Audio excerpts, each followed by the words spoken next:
আমি স্বাধীনতা সংগ্ৰামৰ বহু বীৰক তেওঁলোকৰ সাহস আৰু দেশপ্ৰেমৰ বাবে জানো, কিন্তু সেইসকলৰ ভিতৰত এনে কিছুমান বীৰ আছিল যাক আমি একেবাৰেই পাহৰি পেলাইছোঁ।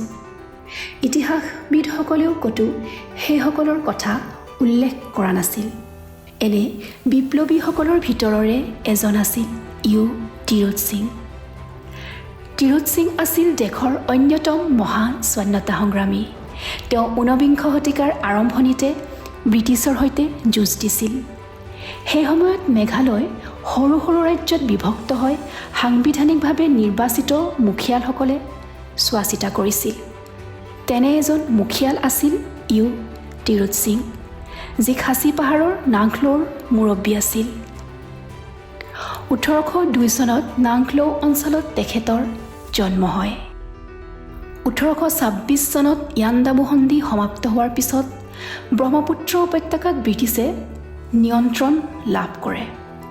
ইংৰাজে লাহে লাহে উত্তৰ পূৰ্বাঞ্চল অধিকাৰ কৰিবলৈ আগবাঢ়ি আহিল আৰু ব্ৰিটিছসকলে অসমক চিলেটৰ সৈতে কৌশলগত উদ্দেশ্যৰে সংযোগ কৰিবলৈ খাচী পাহাৰৰ মাজেৰে এটা পথ নিৰ্মাণৰ প্ৰস্তাৱ টিৰোট সিঙক আগবঢ়াইছিল। তেতিয়া প্ৰজাৰ কল্যাণৰ স্বাৰ্থত ৰজা টিৰোট সিঙে এই প্ৰস্তাৱৰ বাবে ইংৰাজক সম্পূৰ্ণৰূপে সন্মতি দিছিল। অৱশেষত 1827 চনত ৰজা টিৰোট সিঙে ইংৰাজ বিষয়া ডেভিড স্কটৰ সৈতে দীৰ্ঘদিনীয়া আলোচনাৰ অন্তত গুৱাহাটীৰ সমীপৰ নাংখলৌ হৈ চুৰমা উপত্যকালৈকে পথ নিৰ্মাণৰ অনুমোদন প্ৰদান কৰে। এডৱাৰ্ড গেটে তেওঁৰ দ্য হিষ্ট্ৰী অৱ আছাম নামৰ গ্ৰন্থখনত উল্লেখ কৰা মতে প্ৰায় 18 মাহ ধৰি পথৰ কাম সুকলমে চলিছিল। যদিও 1829 চনৰ আশে পাশে কাম চলি থকাৰ সময়তে এজন শ্ৰমিকে টিৰোট সিঙক জনাইছিল যে ইংৰাজসকলৰ এই প্ৰকল্পৰ সন্দৰ্ভত এক গুপ্ত উদ্দেশ্য আছে আৰু প্ৰকল্পটো সম্পূৰ্ণ হোৱাৰ লগে লগে তেওঁলোকে কৰ আৰোপ কৰি তেওঁলোকক অধীন কৰাৰ পৰিকল্পনা কৰিছে।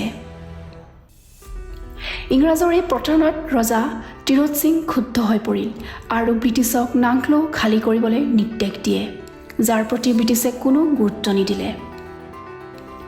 ইংৰাজৰ এই কাৰ্যৰ পিছতে টিৰোট সিঙে তেওঁৰ কিছুমান বিষয়াৰ সৈতে 1829 চনৰ 4 এপ্ৰিলত ব্ৰিটিছ বিষয়াৰ সৰু দল এটাৰ ওপৰত আক্ৰমণ কৰি হত্যা কৰে। এই ঘটনাৰ পিছৰ 4টা বছৰক এংলো-খাচী যুদ্ধৰূপে জনা যায়। যুদ্ধত টিৰোট সিঙৰ সৈন্যৰ হাতত পৰম্পৰাগত যুদ্ধ সঁজুলি আছিল, আনহাতে ইংৰাজ সৈন্যৰ হাতত হাইটেক বন্দুক আছিল। টিৰোট সিঙৰ এই আক্ৰমণত ইংৰাজসকল মৌন হৈ থকা নাছিল। তেওঁৰ পৰা প্ৰতিশোধ ল'বলৈ ইংৰাজেও নিজকে প্ৰস্তুত কৰিলে। যুদ্ধত টিৰোট সিঙৰ 10,000 সৈন্যই ব্ৰিটিছ সাম্ৰাজ্যৰ সৈতে যুঁজ দিছিল। প্ৰায় 4 বছৰ ধৰি ইংৰাজৰ লগত যুদ্ধ হ'ল, কিন্তু সময়ৰ লগে লগে টিৰোট সিঙৰ ক্ষমতা ক্ৰমান্বয়ে কমি আহিল। পৰিস্থিতি কঠিন হৈ পৰা টিৰোট সিং গুলীৰ আঘাত পাই আহত অৱস্থাত সৈনিকৰ সৈতে গুহাত আশ্ৰয় লয়। কিন্তু টিৰোট সিঙৰ কিছু আপোন লোকেই ইংৰাজৰ লগত গোপন বুজাবুজি কৰি 1833 চনৰ 9 জানুৱাৰীত ব্ৰিটিছক এই গুহাৰ কথা জনায়। ফলত নিৰস্ত্ৰ ৰজা টিৰোট সিঙে নিজৰ সৈন্যৰ সৈতে ইংৰাজৰ ওচৰত আত্মসমৰ্পণ কৰে। ইয়াৰ পিছত ইংৰাজে তেওঁক ঢাকা জেলত বন্দী কৰে আৰু ইংৰাজে জেলত তেওঁক নিজৰ দাস কৰিবলৈ বহু অত্যাচাৰ কৰিল, যদিও তেওঁ ব্ৰিটিছৰ দাস হোৱাতকৈ মৰি যোৱাই ভাল বুলি ভাবিছিল। অৱশেষত 1835 চনৰ 17 জুলাইত এই যোদ্ধাগৰাকীয়ে দেশৰ হকে প্ৰাণ আহুতি দিয়ে। বৰ্তমান মেঘালয় টিৰোট সিং গুহা পৰ্যটকৰ প্ৰধান আকৰ্ষণৰ কেন্দ্ৰবিন্দু।